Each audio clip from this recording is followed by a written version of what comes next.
안녕하세요. 스버프입니다. 프로토 승부식 67회차 이번 주말의 차인데요. K리그 1, 2 주말 경기인데 승무패 대상 경기들은 제외를 했고요. 이 승무패 어제 올려드린 분석 영상에서 소개를 드렸으니까요. 저희는 지난 주중 K리그 1 66회차에서 9.1배가 적중을 했었고 65회차, 66회차 주중 K리그 1 경기들을 다 적중을 했었습니다. 주말에는 이 승무패에서 제외된 대구와 수원FC 그리고 울산과 제주의 K리그 1 경기가 있고요. 올 시즌 K리그2 이 선두권 싸움이 굉장히 치열합니다. K리그2 경기 4경기 포함이 되어 있습니다. 지금부터 살펴보도록 하겠습니다. 먼저 첫 번째 대구와 수원FC의 경기인데요. 박주호 선수가 공식적으로 은퇴를 했습니다. 이 박주호라는 미드필더가 빠진 수원FC가 어떻게 대처를 할지가 관건이 되겠죠. 먼저 홈팀 대구 저희 예측처럼 전북 원정에서 그래도 패하긴 했지만 한 골차 0대1로 패배를 했습니다. 이 특유의 역습 스타일을 고수를 했는데 이 측면 수비가 좀 흔들리면서 위기가 많아서 박스 안쪽의 수비는 괜찮은데 측면에서 좀 많이 흔들림이 있었죠. 이 중원에서 확실히 저희가 예측했던 것처럼 이진용 선수가 경고 누적으로 결정하게 되면서 이용래가 2경기 연속 선발로 나섰는데 확실히 활동량에서 좀 부족한 부분이 있었고 이 상대를 많이 밀어내지 못했습니다. 결국 이 상황에서 중원에서 제대로 밀어내지 못한 상황에서 실점이 연결이 되기도 했죠. 이 실점 후에 이 바셀루스를 투입하면서 공격적으로 나서긴 했지만 이 전북이 역습 수비가 굉장히 좋았습니다. 이날 대처 능력이 굉장히 좋았고요. 오히려 대구가 실점 후에 이 공격적으로 올라서다가 이 전북의 발빠른 후반 교체 자원들한테 뒷공간 내주면서 위기가 많았던 경기였죠. 뭐 대구만의 스타일을 고수하는 건 좋은데 이 바셀루스 선수가 확실히 어느 정도 적응한 모습을 보여주고 있는 만큼 이 왼쪽 측면에서 파고드는 모습이 좋거든요. 활용도를 조금 더 출전 시간을 조금 더 늘린다면 조금 더 대구의 역습이 더 좋아지지 않을까 싶었던 경기였죠. 원정팀 수원FC는 저희 예측처럼 울산에게 후반 무너지면서 3골을 후반에만 내주면서 1대3으로 패했죠. 뭐 전반에도 실점과 다름없는 상황들이 좀 있었는데 옵사이드 판정이 났었고 박주호 선수가 공식적으로 은퇴식을 치렀습니다. 예상외로 이 울산 상대로 전반 물러서지 않고 맞대응을 펼치면서 오히려 선제골을 뽑아냈죠. 이 이용의 오른쪽 측면 크로스가 수비 맞고 길게 넘어오는 골을 윤빛가람 선수가 박스 안에서 프리한 상황으로 선제골을 뽑아냈는데 이게 지난 주말 수원 삼성과의 경기에서 윤빛가람의 골과 비슷한 상황에서의 득점이었습니다. 이 공세를 시작한 울산에게 전반 중반 이후부터 굉장히 고전을 했습니다. 그래도 이 골키퍼 선방으로 전반은 잘 버텨냈고 또 상대 울산의 옵사이드도 있었죠. 근데 결국 후반 이 울산의 거센 압박에 수비 라인이 무너지고 말았죠. 이 클리어미스가 실점으로 연결되면서 역전골을 내주기도 했고 좀 맞대응을 펼치려고 했던 게 패착이 아니었나 싶습니다. 은퇴한 박주호의 공백을 지금 당장 누가 메꿀 수 있을지는 판단하기 어려울 것 같습니다. 아무래도 여름 이적 시장에 추가 영입이 있어야 될 것 같고 뭐 김선민이라든가 있긴 하지만 확실히 수비적으로 올 시즌 굉장히 고전하고 있는 수원FC인 만큼 고민이 굉장히 커질 수밖에 없는 상황입니다. 전북에게 패하긴 했지만 이 전북의 역습 수비가 굉장히 좋았던 거예요. 이 대구가 못했다기보단 이 수비력이 약한 수원 상대로는 대구가 홈에서 기세를 올릴 수 있는 경기죠. 그래서 이 경기는 이 대구의 승 그리고 오버 예상을 하겠습니다. 다음 울산과 제주의 경기인데요. 이창민 선수의 공식적인 고별전이 될 경기로 알려져 있죠. 먼저 홈팀 울산입니다. 주중 수원FC 원정에서 3대1 역전승을 거뒀죠. 이 전반 초반 상대 압박 플레이에 굉장히 고전을 했는데 이 상대 크로스가 수비 맞으면서 길게 튄 공의 시점 이건 조금 울산 입장에서는 운이 없었던 상황입니다. 전반 중반 이후에 공세 펼쳤는데 이 앞에 수원FC 거에서 제가 말씀을 드렸듯이 이 수원FC 골키퍼가 선방이 많이 막히고 말았죠. 그리고 이날 아타루 선수가 올 시즌 초반에 조금 반짝이다가 중간에는 뭐 출전 기회도 많이 못 잡고 했었는데 이날 굉장히 좋은 모습을 많이 보여줬습니다. 전방 공격 지역에서 특히 흔히 얘기하는 그 파이널 서드 지역에서 굉장히 활발한 움직임과 슈팅, 뭐 패스 굉장히 돋보이는 플레이를 보였습니다. 그래서 이날 울산이 뭐 박용우라든가 루빅손이라든가 주축 선수들을 좀 아낄 수 있었던 게 아타루 같이 오랜만에 나오는 선수가 뭐 제 몫을 충분히 해주기 때문에 주축 선수들을 좀 로테이션을 돌릴 수가 있었죠. 마티나단과 주민규 그다음에 추가 시간에 바코까지 이 릴레이골을 터뜨리면서 공격력이 폭발했던 울산의 경기였습니다. 옵사이드 골이 2개가 나왔었죠. 조금 침착할 필요가 있었습니다. 이 바코의 힘으로 이겨낸 경기 후반 바코의 활약이 어마어마했었죠. 원정팀 제주입니다. 저희 예측처럼 포항 원정에서 1대2로 패하고 말았는데 굉장히 아쉬운 패배였죠. 후반 막바지에 페널티킥으로 쫓아갔다가 추가 시간에 실점을 내줬기 때문에 이 김호규의 공백은 저희 예측처럼 김주원이 대체로 나오면서 3백 라인이 구성했는데 이 경고함은 확실히 떨어졌습니다. 이 상대 장신 공격수 이호재와의 높이 싸움에서 이 수비 라인이 굉장히 고전했어요. 이 김호규 선수가 약간 파이터 기질이 있어서 이 상대 공격수들을 몸으로 밀어내고 이런 걸 잘 해주는데 그게 좀 빠진 부분이 아쉬웠었죠. 헤딩 클리어 미스한 게 상대한테 흐르면서 먼저 선제 실점을 내주고 말았죠. 수비 라인에서 이날 잔실수가 좀 많이 나왔습니다. 볼을 흘리기도 하고 패스 미스도 나오고 조금 정비가 필요한 모습이었죠. 헤이스의 피킥 동쪽골이 나오긴 했지만 추가 시간 프리킥 상황에서 실점이 이 상대 공격수들한테 수비 라인의 시선이 쏠리면서 이 박스 안에서 그 포항의 오른쪽 풀백 박승욱 선수를 누구도 마크를 하지 못했죠. 그래서 길게 넘어오는 프리킥 공을 그냥 박승욱 선수가 너무나 프리하게 결승골을 성공을 시켰죠. 뭐 제주의 무패 행진이 끝나긴 했는데 경기력이 그렇게 많이 흔들린 모습은 아니었습니다. 울산이 모든 면에서 앞서 있는 상황입니다. 루비송과 박용우 이런 선수들은 주중 경기에서 완전히 휴식을 취했죠. 그래서 아무래도 주중 경기에 체력적인 여파가 전혀 없을 울산입니다. 이 경기 울산의 승. 핸디 무 제주가 수비적으로 김우규도 복귀하게 되면 그렇게 크게 무너질 경기는 안 나올 것 같습니다. 언더 울산의 뭐 1대0 정도 한 골 차 그런 경기가 될 것 같습니다. 제주가 굉장히 수비적으로 의도적으로 라인을 내려서 수비적인 운영을 펼칠 거예요. 다음은 K2 이거 저희가 잘못 적었는데 김천과 이 안산의 경기입니다. 김천과 안산 이것도 잘못 적혀 있는데요. 전적은 맞습니다. 4승 1무 김천의 우세고요. 먼저 홈팀 김천 지난 라운드 그 저희 예측처럼 전남 원정에서 패했는데 정경용 감독이 이제 공식 감독 부임을 했죠.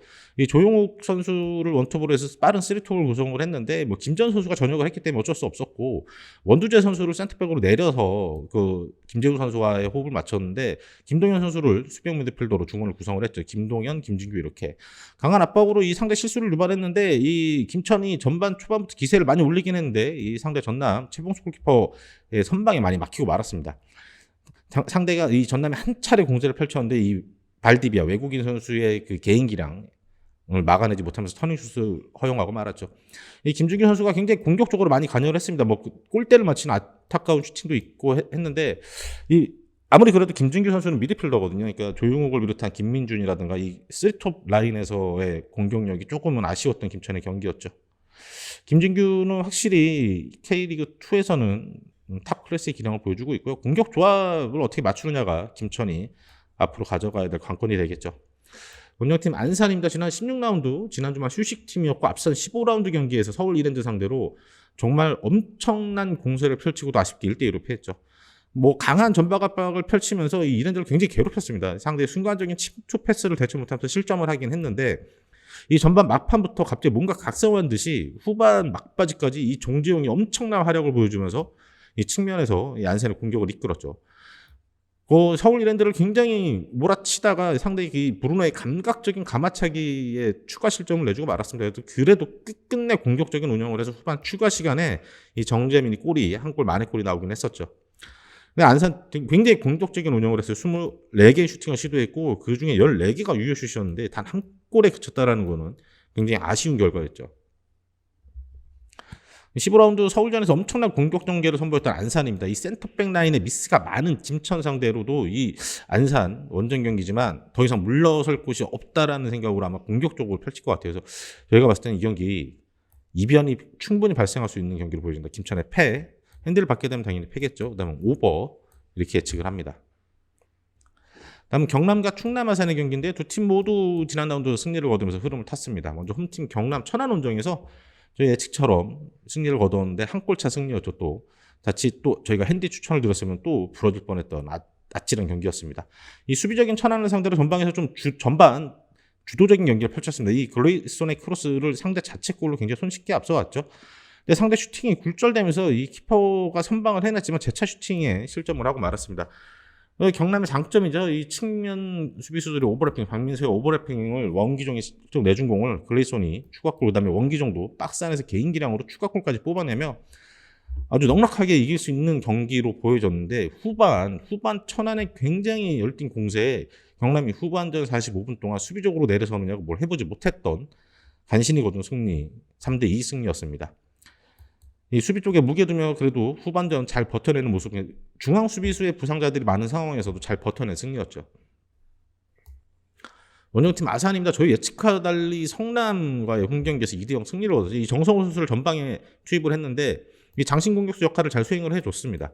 이 박세직의 패스, 이 박스 안에 침투한 김승호 선수의 선제골이 나왔었는데 이거는 좀 운이 많이 따른 골이었죠. 김승호 선수가 슈팅을 잘했다기보다는 이 골포스트를 때리면서 들어간 슈팅이었어서 상대 키퍼가 도저히 반응할 수 없는 그런 슈팅이었습니다. 예, 페널티 박스 안에서의 수비 집중력도 돋보이면서 상대 슈팅을 많이 몸으로 선수들이 태클이나 몸을 던져가면서 많이 블락을 해냈고요. 수비에서 공격으로 전환의 속도가 굉장히 간결하고 빠르게 연결이 됐습니다. 이 박세직 선수와 김강국 선수의 중앙 미드필더들의 역량이 굉장히 돋보였습니다. 고무열 선수도 이제 부상 복귀 신고 골을 터뜨렸고 추가골을 두아르테도 후반 투입되면서 후반 아산의 공격력이 오랜만에 좋은 모습을 보여줬었죠. 이 투 미들의 힘이 굉장히 뛰어났고 고무열도 서서히 살아나는 모습입니다. 측면 공격의 날카로움이 이 장점인 경남이죠. 아산이 굉장히 수비적으로 막아내려 할 테지만 결국에 한 번은 뚫릴 수밖에 없을 이 경남의 오버래핑일 겁니다. 그래서 이 경기 경남의 승, 언더 이렇게 추천을 드리겠습니다. 다음은 부산과 김포의 경기인데 연패가 시작된 김포죠. 2연패에 빠져 있습니다. 먼저 홈팀 부산 저희 예측처럼 서울원정에서 2대1 승리를 거뒀죠. 외국인 없이 최근 폼이 좋았던 조합으로 김찬 선수 위주로 나왔어요. 김찬, 최건주 이렇게 내세우면서 전방에서 압박도 많이 걸어주고 확실히 부산의 경기력이 많이 개선된 모습입니다. 이 상대 빠른 공격수의 라인을 내리면서 또 수비적으로도 잘 대처를 했죠. 세트피스 패턴으로 김찬의 헤딩 선제골이 나왔습니다. 이 권혁규 선수가 이 연령대 대표팀에 항상 뽑히는 선수인데 이 수비력, 이 3선에 위치하고 있는데 수비력, 탈압박 능력, 방향 전환, 이 롱패스 등 이 미드필더 어린 미드필더라고 보이지 않을 만큼 굉장히 뛰어난 기량을 보여주고 있죠. 이 후반 투입됐던 최기훈과 박정인이 절묘한 라인 브레이크를 보여주면서 역습 결승골을 터뜨리기도 했었습니다. 김찬, 최건주, 박정인, 최기훈 이 젊은 선수들이 이끄는 부산의 힘이 느껴졌던 서울 원정이었죠. 김포는 저희 예측과 달리 무승부가 아닌 청주에게 패하면서 2연패에 빠지고 말았습니다. 루이스가 부상에서 복귀를 했고 박청혁 골키퍼도 선발로 골문을 지켰습니다. 그래서 저희도 무승부를 예상을 했지만 선발 명단을 보고 이거 김포가 이기겠는데 했는데 이 웬걸 이 청주에게 당하고 말았죠. 이 빌드업 잘린 볼을 클리어 못하면서 전반 2분 만에 실점을 했고 이 루이스의 역습과 파블로의 공격적인 운영, 방향 전환, 롱패스 이런 거는 확실히 K리그 2에서는 굉장히 이 선수들은 K리그 1에 올라가도 바로 통할 수 있을 기량을 보여주고 있습니다. 이 상대 롱패스 공략에 이 김태환 센터백 김태환 선수가 경합에서 밀리면 또 추가 실점을 하고 말았죠. 그 청주의 조르지 선수를 제대로 김태환 선수가 파울 아니냐 이렇게 항의를 하긴 했는데 정당한 몸싸움에서 밀리면서 이 추가 실점을 내주고 말았어요. 굉장히 아쉬운 부분이었죠.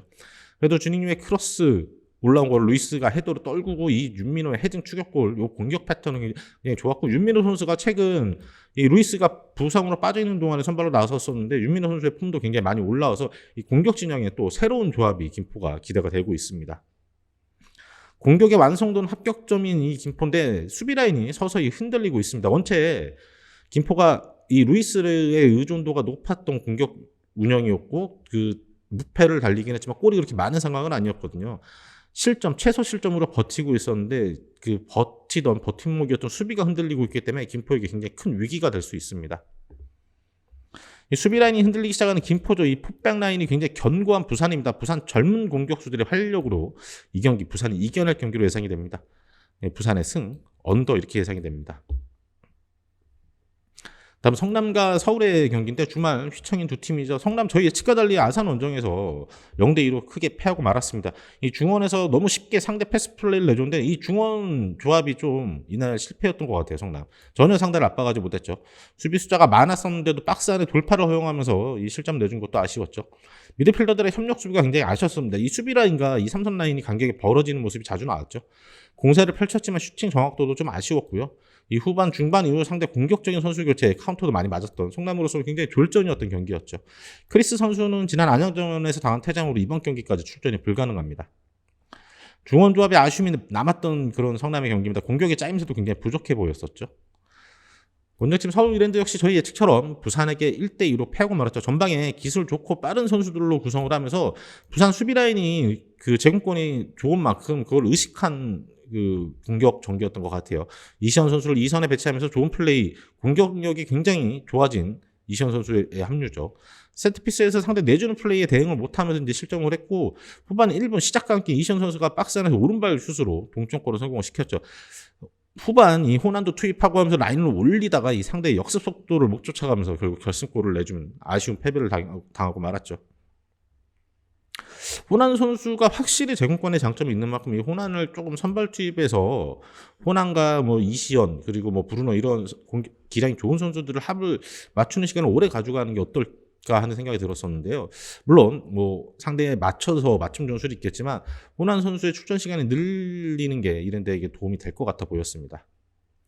수비 불안 요소가 굉장히 큰 아산과의 경기에서 성남의 모습이었는데 공격 옵션이 다양해진 서울입니다. 높이에 호난도 있고 속도에 이시연도 있고 이 경기는 서울의 우세가 예상이 되고 있습니다. 이 경기도 이변이 예측이 됩니다. 성남의 패, 오버 이렇게 추천을 드리겠습니다. 마지막으로 투표 추천입니다. K리그 1은 대구와 수원FC는 대구의 승, 울산과 제주는 그냥 울산의 승. 두 경기는 그냥 이렇게 그냥 일반 승으로 가시는 게 안정적일 것 같고 저희가 어제 올려드렸던 승무패 영상에서 말씀드렸던 것처럼 수원과 인천의 경기는 수원의 패가 예상이 됩니다. 수비적으로 굉장히 전환을 하면서 최근 5경기 1승 3무로 쉽사리 지지 않고 있는 인천인데 수원이 광주와의 경기에서 보면은 후반 중반 이후 체력적으로 굉장히 지쳐서 스스로 무너지는 모습을 보이거든요.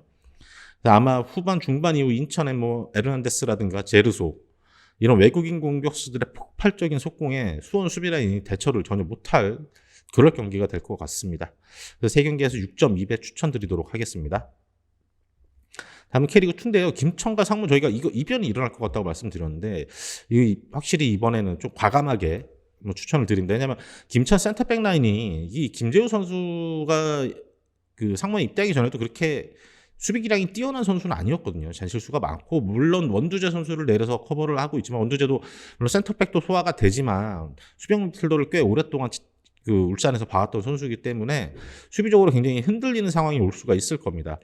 그 김천의 공격 조합도 안산을 그렇게 쉽사리 뚫어내지 못할 것 같고 이번 경기까지 아마 A매치 브레이크가 지나야지만 김천이 그나마 조금 정정용 감독의 어떤 전술이라든가 이게 녹아나지 않을까. 그래서 이번 경기까지는 김천에게 힘든 경기가 될 것 같습니다. 부천과 천안의 경기는 이거 저희가 승무패에서 추천을 드렸는데 이거는 부천이 그냥 안정적으로 그냥 부천 승 가시면 될 것 같고요.